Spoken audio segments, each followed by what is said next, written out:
Nha các bạn, mình đã áp dụng phương pháp này đối với những cây ngọc điểm mới trồng để giúp chúng luôn có độ ẩm, kích thích bộ rễ phát triển đâm ra rất là nhanh sau một thời gian trồng. Thì cái phương pháp này các bạn cần lưu ý cho mình cái điều gì? Thì mình mời các bạn cùng cuộc sống mặt mình xem chi tiết video. Đây là cây ngọc điểm mình đã vào chậu được khoảng 5 ngày. Và bên đây là những cây ngọc điểm con. Cây bên kia là cây trưởng thành nha các bạn. Cây bên đây là cây trưởng thành ha. Còn cây bên đây là những cây ngọc điểm con mà mình đã mua trên mạng và trồng được khoảng 4 tháng, 4 tháng mấy, gần 5 tháng. Các bạn thấy bộ rễ ra rất nhiều và rất dài. Tất cả đều là ngọc điểm con, có bộ rễ luôn lây ra hiện tại đang rất là dài và khỏe mạnh. Chào các bạn, Hoa Lan ha, lại là mình của Sống Vật đây.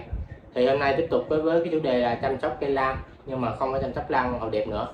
Mình sẽ hướng dẫn các bạn cách chăm sóc những cây lan ngọc điểm. Ở miền Nam người ta gọi là ngọc điểm các bạn, còn miền Bắc miền Trung ta gọi là đai châu với nghinh xuân á. Thì cũng như mấy bạn cũng biết, mấy cái lan hai bên tay mình bên đây là những cây lan con mình trồng được khoảng 4 tháng rưỡi, gần 5 tháng. Thì các bạn cũng thấy cái bộ rễ nó ra rất là khỏe mạnh đây, và hiện tại đang cực kỳ xanh tốt.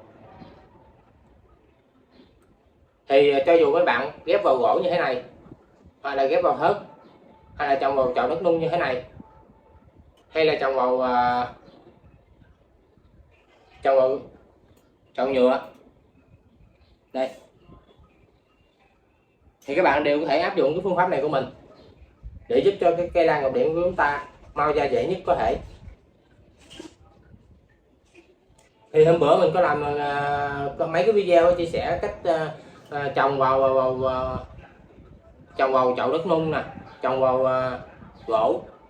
Thì nếu các bạn thấy thích thì mình có để phần liên kết trong cái phần mô tả, các bạn hãy bấm vào đó để tham khảo chi tiết cái cách trồng ha. Thì hôm nay nhân cái cây này của mình vừa trồng được khoảng 5 ngày, thì mình sẽ áp dụng lại cái phương pháp cũ, cái phương pháp mà mình áp dụng đối với những cây ngọc điểm con này để cho nó ra bộ rễ nhanh nhất. Sẽ áp dụng đối với cái cây ngọc điểm lớn này, và sẵn tiện mình làm một cái video ngắn chia sẻ cái phương pháp này để cho các bạn mới trồng tham khảo và có thêm cái kinh nghiệm ha. Trước khi chia sẻ thì mình cũng xin nói sơ lại cái cây ngọc điểm này của mình. Là cái cây này ngọc điểm này mình đã trồng được khoảng 5 ngày. Cái video mà hôm bữa mình có quay cách trồng chia sẻ cho mấy bạn đó thì được khoảng 5 ngày. Thì mấy bạn thấy những cái vết cắt ở những cái rễ nó đã khô hẳn. Đây nữa các bạn, nó đã khô hẳn và chúng ta sẽ không sợ nó bị ngập và bị thối do bị ngập nước nữa ha. Thì bây giờ mình sẽ tiến hành cái phương pháp kích rễ mà mình đã áp dụng rất đơn giản mấy bạn. Do cái giai đoạn đầu này, những cái cây lan ngọc điểm của chúng ta, những cái rễ này là những cái rễ già, nó không còn những cái lông hút nữa, không còn những cái lông hút trắng như ở bên đây nữa.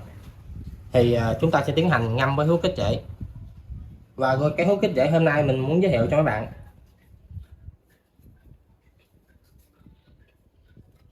các bạn sử dụng một cái thao hay một cái gì cũng được ha. Mấy bạn nhớ canh cái bật nước này vừa chạm tới cái đáy của cái cây lan, không cho nó ngập lên cái nách lá nha các bạn. Thì cái chế phẩm hôm nay mình muốn giới thiệu cũng như những video lần trước, đó là cái mì chính. Cái mì chính mà mình áp dụng đã rất thành công trên những cái dòng lan hồ đẹp và dendro rồi các bạn. Hoặc là mấy bạn có những cái loại thuốc kích rễ N3M hay là B1 gì đó mấy bạn áp dụng cũng được. Thì đối với mình sẽ sử dụng mì chính. Đối với một muỗng cà phê này, với cái lần đầu tiên thì chúng ta sử dụng một muỗng cà phê này để pha với 2 lít nước. Thì hồi nãy mình đã cho vào đây 2 lít nước rồi. Thì các bạn cứ khuấy đều lên, giống như những lần trước mình có chia sẻ video rồi.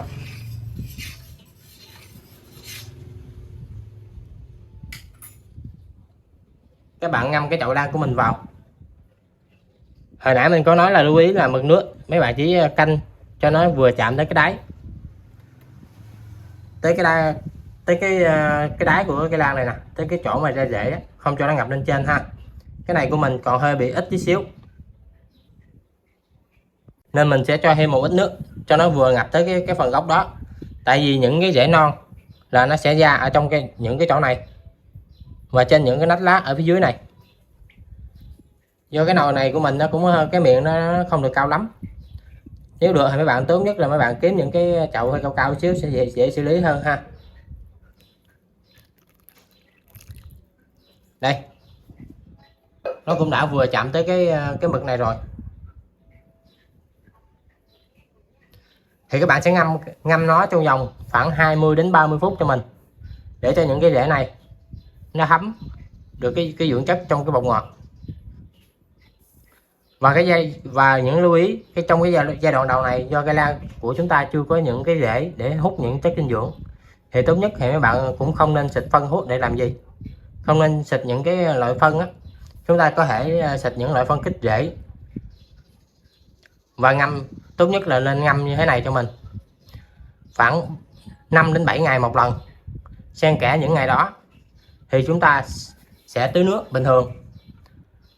Tưới nước vào buổi sáng thì các bạn có thể xịt lên lá, và nếu mà còn buổi chiều á, thì mấy bạn chỉ nên xịt vào rễ và giá thể thôi, không xịt lên đánh lá. Tại vì buổi chiều á, do cái cây lan của chúng ta nó chưa có phát triển, nó đang trong giai đoạn bị đứng, do bị mất rễ mất sức, thì nếu nước động trên những cái nách lá này cũng cũng dễ dẫn đến bị thối ngọn giống như hồ điệp. Sau khi chúng ta ngâm được khoảng 20 đến 30 phút thì các bạn lấy ra treo vào vị trí cũ. Hãy để ra ngoài ánh nắng nha các bạn. Treo vào nơi mát không có ánh nắng, những nơi thoáng gió, nhiều độ ẩm.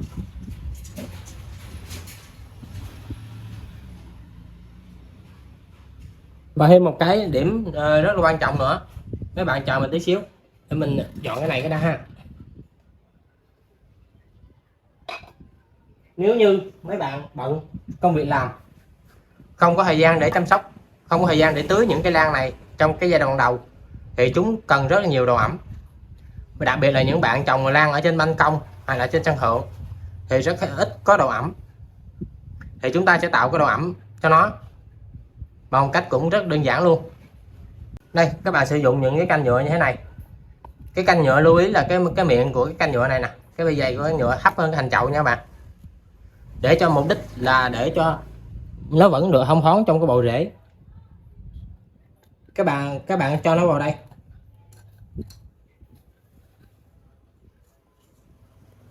Đây, những cái lỗ này vẫn có gió luồn qua, giúp cho một cái bộ rễ luôn thông thoáng. Và các bạn cho nước vào. Cái này không phải, chúng ta không có ngâm nữa nha bạn. Các bạn chỉ cho nước ở phần phía dưới thôi, có thể ngập lên cái đáy chậu một tí xíu. Đây các bạn cho nước ngập tới cái đáy, qua đáy chậu tí xíu. Lưu ý một điều cho mình là không được ngập đụng vào cái rễ nó nha bạn. Ở trong đây nó cũng còn những cái rễ, mấy bạn đừng cho nó ngập vào bộ rễ, ngập vào cái rễ của nó, có thể dẫn đến cái rễ của nó bị thối. Cái việc cho nước vào đây nhằm mục đích là tăng cái độ ẩm cho cây lan của chúng ta nguyên ngày. Hơi nước sẽ bốc lên và tạo cái độ ẩm nguyên ngày cho cây lan của chúng ta, giúp kích thích cây lan của chúng ta mau ra rễ hơn. Thì cái phương pháp này mình đã áp dụng đối với những cái cây ngọc điểm bên đây, giúp cho nó ra những cái rễ non rất là nhanh. Trong vòng khoảng 20 ngày đến 25 ngày là chúng sẽ nhú ra được khoảng 1 cm.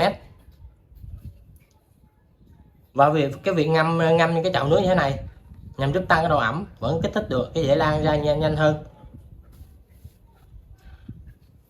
Chúng ta ngâm cái hỗn hợp bột ngọt 5 đến 7 ngày một lần. Và những ngày bình thường các bạn chỉ cần xịt nước, tưới nước bình thường thôi, vẫn để như thế này, để thế này đấy bạn, trên những cái ban công hoặc là những nơi nào có thông thoáng, tránh ánh nắng. Và những ngày bình thường các bạn tưới nước bình thường thôi, có thể hai nước này, nhưng để ý là không để cái mực nước này nó dâng lên đụng tới cái rễ của cây lan của chúng ta nha các bạn. Cái phương pháp này thì cuộc sống vật mình cũng rất mong những cây lan của các bạn sẽ nhanh được những cây lan ngọc điểm của các bạn sẽ mau ra rễ như những cây lan của mình và luôn sẽ tốt. Cuộc sống vật mình xin kết thúc video tại đây nha các bạn. Nếu các bạn thấy hay và hợp lý thì hãy cho mình xin một like. Nếu có ý kiến nào khác hay hơn ý kiến này của mình thì hãy comment bên dưới video để cho những anh em mới tập chơi lan, đặc biệt là dòng lan ngọc điểm, có thêm những cái kinh nghiệm quý báu ha. Rồi, hẹn gặp lại các bạn trong những video lần sau. Chúc các bạn có những chậu lan thật đẹp và luôn xanh tốt.